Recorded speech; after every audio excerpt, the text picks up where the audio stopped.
নির্ধারিত সময়কে সামনে রেখে আপনাদের সামনে সংক্ষিপ্তভাবে কিছু আলোচনা করার আশা করছি। আল্লাহ যেন আমাদের সকলকে আমলের নিয়তে বলার এবং শোনার তৌফিক দান করে। সকলে বলি আমিন। আমি যে আয়াতে কারিমা তেলাওয়াত করেছি, আল্লাহ তাআলা বলেন আয়াতে কেন বার করছে, আমি তো হাবিজ যাব না, বিষয় তো একটা আয়াত ফরম তো লাগবো। আল্লাহ তাআলা বলেন সূরা মুজাম্মিলের শেষ আয়াত খুঁজে বার করে দিয়েছি, একবারে শেষ আয়াতটা আবার 20 নম্বর আয়াত। আল্লাহ তাআলা বলেন وأقيموا الصلاة وآتوا الزكاة وأقرضوا الله قرضا حسنا। আল্লাহ তাআলা ঈমানদার মুসলমানদেরকে আদেশ করে বলতেছেন ওয়াকিমুস সালাহ, এই জমিনে নামাজ কায়েম করতে হবে। এটা কার বিধান? আল্লাহর। জোরে বলেন কার বিধান?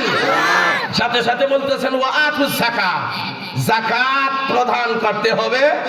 সম্পদশালী যারা নেশাব পরিমাণ মালের মালিক হবে তারা আল্লাহর গুরুত্বপূর্ণ বিধান যাকাত আদায় করতে হবে, ঠিক কি না? কোরআন শরীফের 28টা জায়গা আছে। কতটা জায়গা?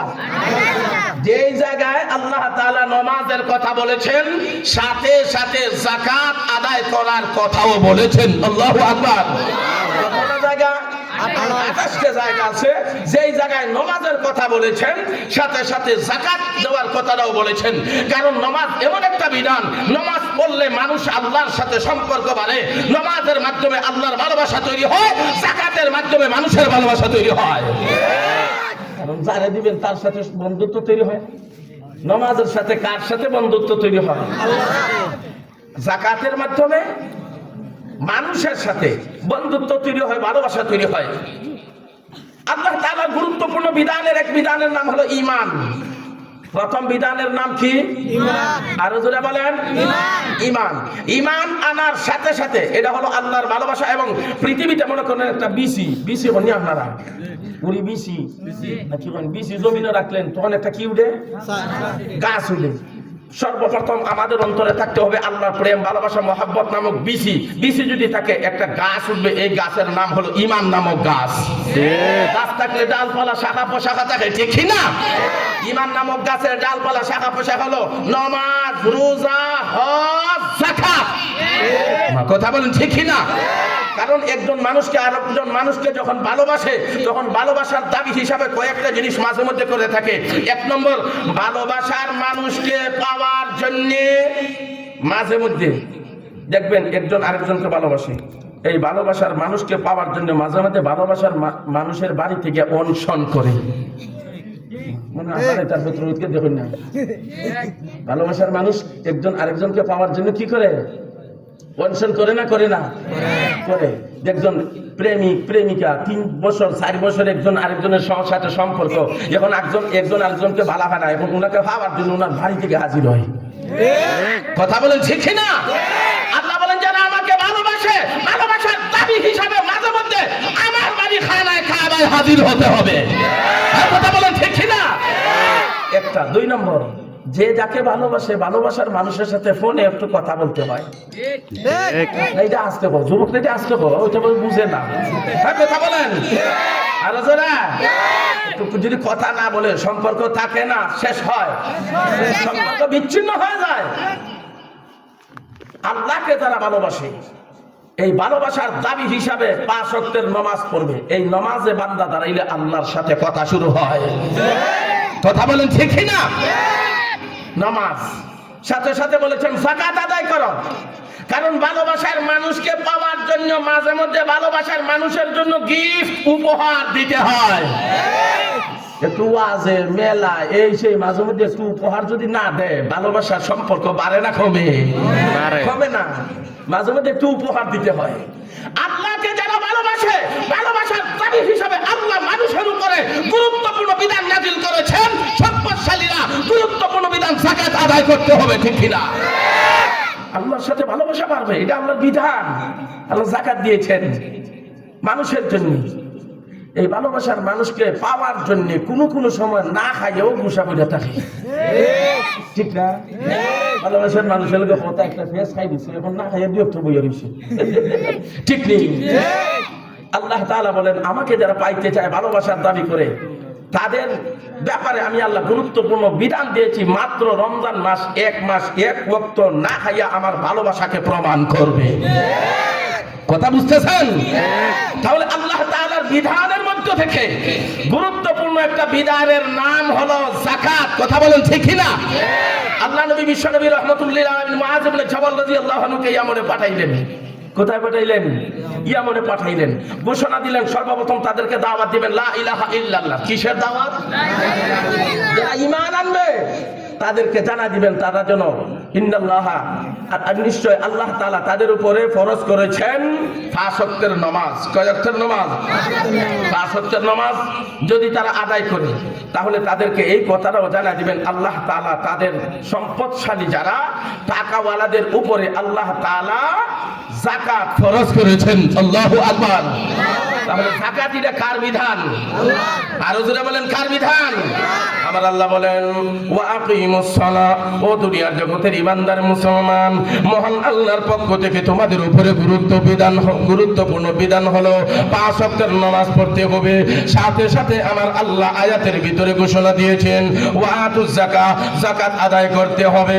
আমার পানের ভাইয়েরা, আপনাদের কাছে জানতে চাই, এই আমাদের একটা সমাজের মধ্যে একটা প্রথা রয়েছে, মানুষ মনে করে যাকাত যদি প্রদান করে, যাকাত আদায় করে মানুষের সম্পদ কমে যাবে। না না, যাকাতের এক অর্থ হলো নামা, বর্ধিত হওয়া, বাড়া। যারা যাকাত আদায় করবে, মহান আল্লাহ যাকাত আদায় করার বিনিময়ে টাকাওয়ালাদের সম্পদওয়ালাদের সম্পদ আল্লাহ তাআলা বাড়াইয়া দিবে। সুবহানাল্লাহ। দেখবেন অনেক সময় ছোট ছোট থাকতে আমরা দেখেছি বড়ই গাছ বড় হয়ে গেছে, বড়ই খাওয়া শেষ, ডালপালাগুলো ছাঁটাই করে। তখন আমরা মনে মনে ভাবতাম, এটা আগে বলেছি, বিক্ষিপ্ত কিছু কথা বলবো, ও গুছানো অসুবিধা হইতেছে নি? বলেন তো আল্লাহু আকবার। আরো যেটা বলেন আল্লাহু আকবার। ডালপালাগুলো ছাঁটাই করে খাইটা দেয়। তখন আমরা কইতাম ওই বড়ই গাছ থেকে আমরা বড়ই খাইলাম, বড়ই দিল, এই যে মুরব্বী কি করতেছে, ডালগুলো খাইটা দিতেছে, শাখা প্রশাখাগুলো, এটা কি ঠিক হইতেছে? আগামী বছর কি আর বড়ই খাওয়া যাবে না?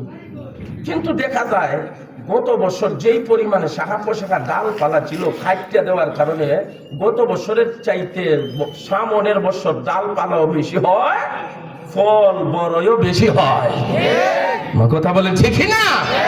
অনেক সময় দেখা যায় মনে করেন আপনি কিছু দিয়া দিলে বিচ্ছিন্ন হয়ে গেলে মনে হয় কমে যাবে। না না, ও দুনিয়ার জগতের সম্পদওয়ালারা মনে করি যাকাত প্রদান করলে সম্পদ কমে যাবে, টাকা কমে যাবে। না না, এই যাকাত প্রদানের মাধ্যমে আল্লাহ দুনিয়ার জগতে সম্পদ বাড়ায় দিবে, টাকাওয়ালাদের টাকা বাড়ায় দিবে। পরকালে মহান আল্লাহ এই যাকাতের বদলায় ইমানদারদের জন্য মহান আল্লাহ পুরস্কার হিসেবে জান্নাত তৈরি করে রেখেছেন। ঠিক কি না? তাহলে যাকাত আমরা যারা আল্লাহ তাআলা টাকাওয়ালা বানাইছে, সম্পদওয়ালা বানাইছে, এই যাকাত প্রদান করলে, যাকাত দিলে লাভ না ক্ষতি? লাভ। আরো জোরে বলেন। শুধু তাই না, এই যাকাতের মাধ্যমে যাকাত প্রদান করলে আমার পানের ভাইয়েরা খুব খেয়াল করে কথাগুলো মনোযোগ সহকারে শুনেন। আমরা সম্পদশালী যারা রয়েছি, যাকাত প্রদান করলে আল্লাহর পক্ষ থেকে রহমতের বারিশ নাজিল হয়। সুবহানাল্লাহ। যাকাত প্রদান করলে কি নাজিল হয়? আল্লাহর পক্ষ থেকে রহমতের বারিশ নাজিল হয়, শান্তি নাজিল হয়। কারুনকে আল্লাহ এই পরিমাণ সম্পদ দিয়েছিল। কারুন নাম শুনেছেন? কারুন মুসা আলাইহিস সালাতু ওয়াস সালামের চাচার ঘরের ভাই। মুসা আলাইহিস সালাম আর কারুনের দাদা হলেন একজন। দাদা কয়জন? মুসা আলাইহিস সালাম আর কারুনের দাদা একজন। আপন চাচার ঘরের ভাই কারুন। কারুনকে আল্লাহ তাআলা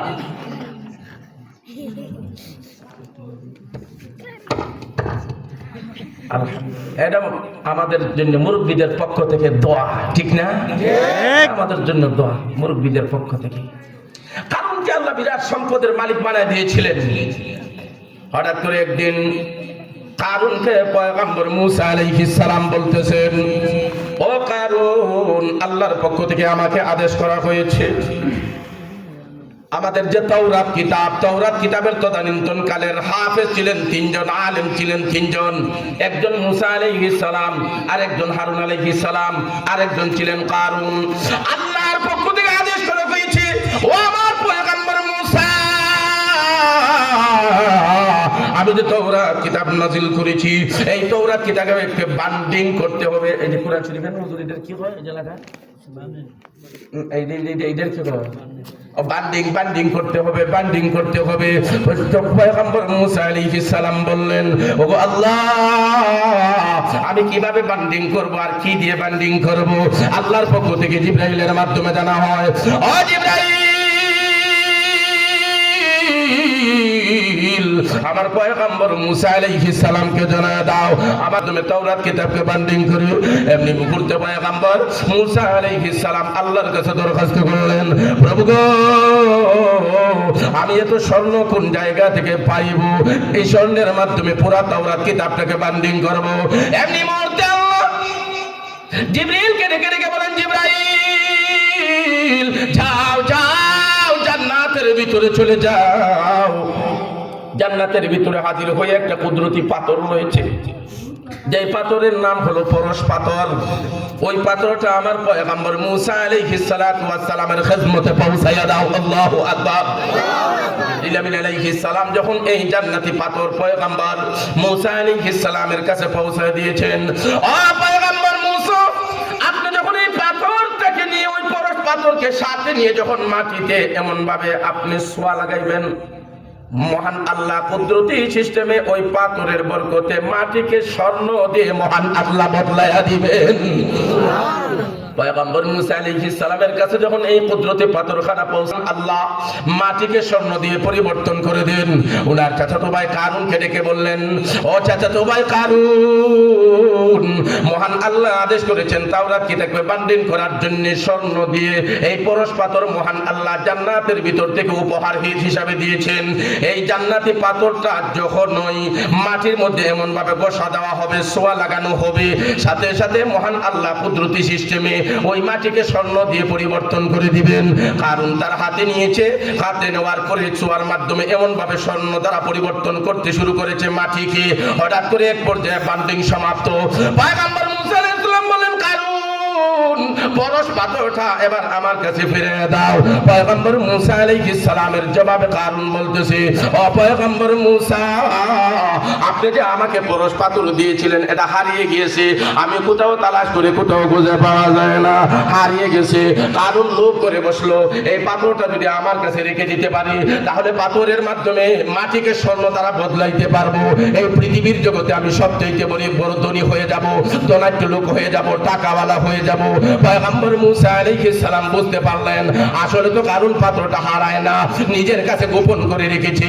মাটির মাধ্যমে স্বর্ণ পরিবর্তন করে দিয়ে সম্পদশালী হওয়ার জন্য, টাকাওয়ালা হওয়ার জন্য, ধনাঢ্য হওয়ার জন্য এমন ভাবে দিন যায় রাত যায়, কারুন দিন যায় রাত যায়, আর কারুনের সম্পত্তি বাড়তে থাকে, দিন যায় রাত যায়, কারুনের সম্পত্তি বাড়তে থাকে।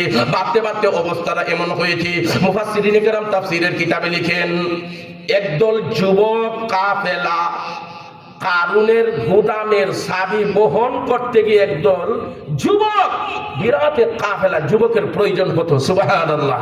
গাদা চাবি, শুধু গোদাম ঘর তালা মারতে যেই পরিমাণ, খালি তালা না, চাবি 70টা গাদা বোঝাই করে নিয়ে যেতে হতো শুধুমাত্র চাবিগুলোকে। না সুবহানাল্লাহ, আগামী তফসির হইবানি আরো জোরে। দেখেন এই পরিমাণ চাবি যদি হয়, তালা কি পরিমাণ, গোর কি পরিমাণ, সম্পদ কি পরিমাণ। পয়গম্বর মুসা আলাইহিস সালাম বলতে আরম্ভ করলেন, ভাই কারুন, আল্লাহ আপনাকে টাকা পয়সার মালিক বানাইছেন, সম্পদের মালিক বানিয়েছেন। এই সম্পদ থেকে আপনি যাকাত প্রদান করেন। আমাদের শরীয়তের মধ্যে যাকাত হলো 40 ভাগের 1 ভাগ, ঠিক না? তদানীন্তন কালে যাকাত ছিল সম্পদের 1/3, অর্থাৎ 3 ভাগের 1 ভাগ। তাহলে আজকের ওয়াজ, অন্যদিন আপনারা ওয়াজ শুনছেন, বক্তা আসেন, মনে করছেন হুজুরে তো ওয়াজ করবো, কিন্তু আজকে তো ওয়াজ যাকাতের দেওয়ার। এটার মধ্যে কোনো মজা পাইতা না, এটার মধ্যে কোনো কিছু পাইতা না, এটা তো খালি দেওয়ার। এখন এটার মধ্যে তো জুট পাইতা না। খুব খেয়াল করে কথাগুলো বুঝেন, অসুবিধা হচ্ছে নি? তাহলে বলেন আল্লাহু আকবার, আরো জোরে বলেন আল্লাহু আকবার। যাকাত আর সদকা এটা তো খালি দেওয়ার না। এমনি মুহূর্তে পয়গম্বর মুসা আলাইহিস সালাম বলতেছেন, ভাই আল্লাহর পক্ষ থেকে আদেশ করা হয়েছে আপনার সম্পদ হিসাব করে যাকাত দিতে হবে। এমনি মুহূর্তে কারণ বলতেছে, ভাইজান আমার সম্পদের 1/3 আমি যাকাত দিতে পারবো না। আপনাকে এমন ভাবে আমি আন্দাজা করে কিছু দিয়ে দেব, এর থেকে আপনি যাকাত নিয়ে যান। পুরা হিসাব করে 1/3 আমি দিতে পারবো না।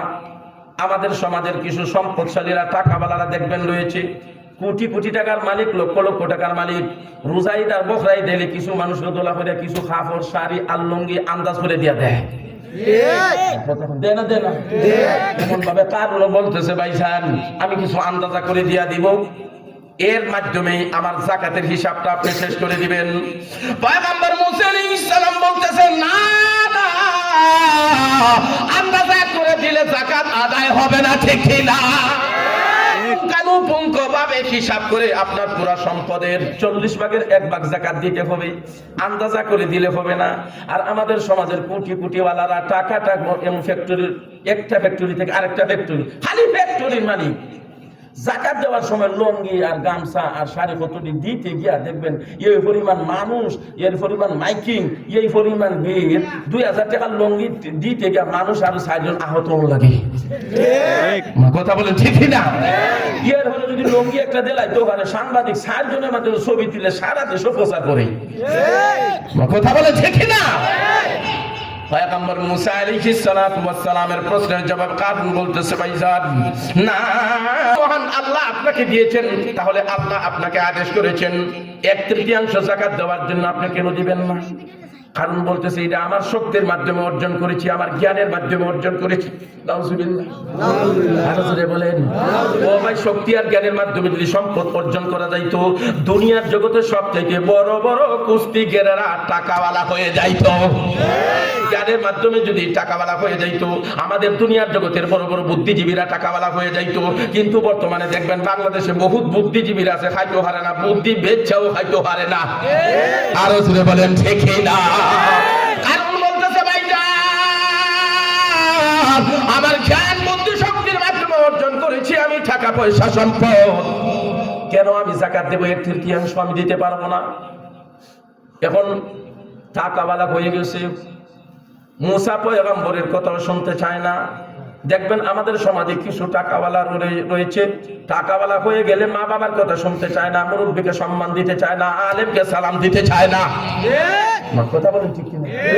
টাকাওয়ালা হয়ে গেছে, শুকতে যাও, ভুলে যাও, হয়ে যাও, ভুলে যাও।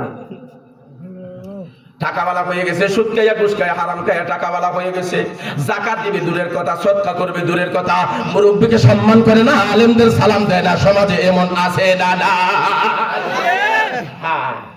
কি সালাম দিব হুজুর আর মুরব্বিরে? হে রে বিয়ে বয়ে থাকে, আমার না সালাম দিব, আমি না টাকাওয়ালা। কথা বলে আমাকে না সালাম দিব, আমি না টাকাওয়ালা। এখন হুজুরও তারা ডরে সালাম দেওয়া লাগে, বেজ্জতরে ইজ্জতের ডরে সালাম দেওয়া লাগে। নাইলে আসলে তো ইমাম সাহেবের ইমামতির আদ দিলাই না, এটা আসলে হোক আপনারা ঠিক দরকার আইলে আপনারা ঠিক কইবানি। জোরে বলেন। ও পিছনে যারা দায়িত্ব দিলে সে সামনে যারা জোরে বলেন ঠিক না? তারা কইতো না বুঝো না হিদলের, তখন হুজুরেও ডরে কি দেওয়া লাগে, সালাম দেওয়া লাগে। কোন সময় কোন মানুষকে সম্মান করে তার বেইজ্জতি থেকে, তার অসম্মান থেকে নিজেকে রক্ষা করার জন্য, ঠিক না? অনেক মানুষ আছে না, রাস্তাতে যাইতেছে, মুরব্বীও সালাম দেয়, হুজুরও সালাম দেয়, আসসালামু আলাইকুম ওয়া রাহমাতুল্লাহ। সে ভাবতেছে আমার তো কোন সম্মান দিছে, কমনি, হুজুরও সালাম দেয়, তখন কলারটা জারা দেয়, ঠিক নেই?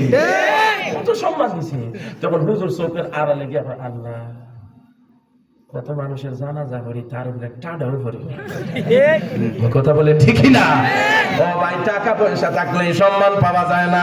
মনে করেছো টাকাওয়ালা হয়ে গেছো, আর চোখের মধ্যে তোমার রক্ত না, পানি নাই, শুধুমাত্র রক্ত রক্ত, আর টাকাওয়ালা হয়ে গেছো। সুদ খায়া ঘুষ খায়া হারাম খায়া টাকাওয়ালা হয়ে গেছো। যাকাত দিতে চাও না, সদকা করতে চাও না, মুরব্বিকে সম্মান করতে চাও না, আলেমকে সালাম দিতে চাও না, এরকম আছে না? নাই। তুমি ভাবতেছো টাকাওয়ালা হওয়ার কারণে মুরব্বী তোমাকে সম্মান দে, মুরব্বী তোমাকে সালাম দে, হুজুর তোমাকে সালাম দে। টাকাওয়ালা হয়ে গেলে সম্মান পাওয়া যায় না। টাকা হয়ে গেলে দুনিয়ার জগতে চশমা কিনা যায়, চোখের পাওয়ার কিনা যায় না। হ্যাঁ সুরা বলেন ঠিক কিনা? টাকা পয়সা থাকলে চশমা কিনা যায়, চোখের পাওয়ার কিনা যায় না। টাকা পয়সা থাকলে ঔষধ কিনা যায়, সুস্থতা কিনা যায় না। টাকা পয়সা থাকলে আরামের